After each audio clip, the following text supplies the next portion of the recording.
ایک چھوٹے سے گاؤں میں عروج نامی ایک نیک دل غریب سی لڑکی اپنے والدین کے ساتھ رہا کرتی تھی۔ وہ دن بھر لوگوں کے کپڑے دھوتی اور گھروں میں صفائی کر کے جو کچھ بھی کماتی وہ اپنے والدین کو لا کر دیتی تھی۔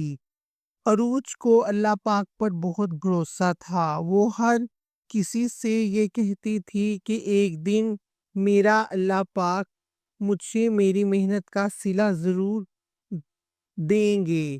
عروج ایک دن اپنے گھر کے لیے جنگل میں سے لکڑیاں لینے کے لیے جاتی ہے تو وہ دیکھتی ہے کہ ایک پرانا سا درخت خود بخود ہلنے لگتا ہے جبکہ ہوا بھی نہیں چل رہی ہوتی۔ اس درخت سے اچانک سے دھواں نکلنا شروع ہو جاتا ہے۔ وہ دھواں ایک دم سے جن میں بدل جاتا ہے۔ اس جن کی آنکھیں سرخ اور آواز گرجدار ہوتی ہے۔ جن عروج سے کہتا ہے کہ میں صدیوں سے یہاں موجود ہوں، میرے پاس سے جو بھی گزرتا ہے میں اس کی مدد ضرور کرتا ہوں۔ مجھے ایسا لگتا ہے کہ تم کو بہت مدد کی ضرورت ہے۔ تم بتاؤ کہ تم کو کیا چاہیے؟ عروج پھر گھبرا کے بولی کہ اے جن جی، مجھے کچھ نہیں چاہیے، نہ دولت، نہ محل اور نہ ہی سونا۔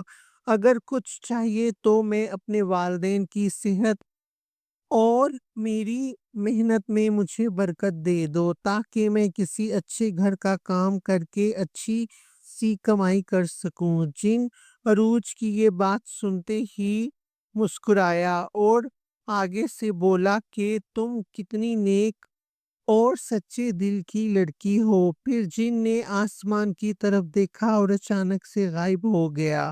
چند دنوں بعد ہی عروج کو اپنے ہی گاؤں میں ایک امیر گھر میں مستقل کام مل جاتا ہے اور اس کی ماں کی بنائی بھی واپس آ جاتی ہے اور والد بھی جو پہلے نہیں چل سکتا تھا وہ بھی اب اپنے قدموں پر خود چلنے لگتا ہے۔ اس کہانی سے ہمیں یہ سبق ملتا ہے کہ نیکی، سچائی اور والدین کی خدمت کا پھل انسان کو ضرور ملتا ہے، اور جو لوگ دنیا کے لالچ کو چھوڑ کر بس اللہ پاک کی رضا حاصل کرنے اور انسانیت کی خدمت کے لیے جیتے ہیں، قدرت ان کی مدد ضرور کرتی ہے۔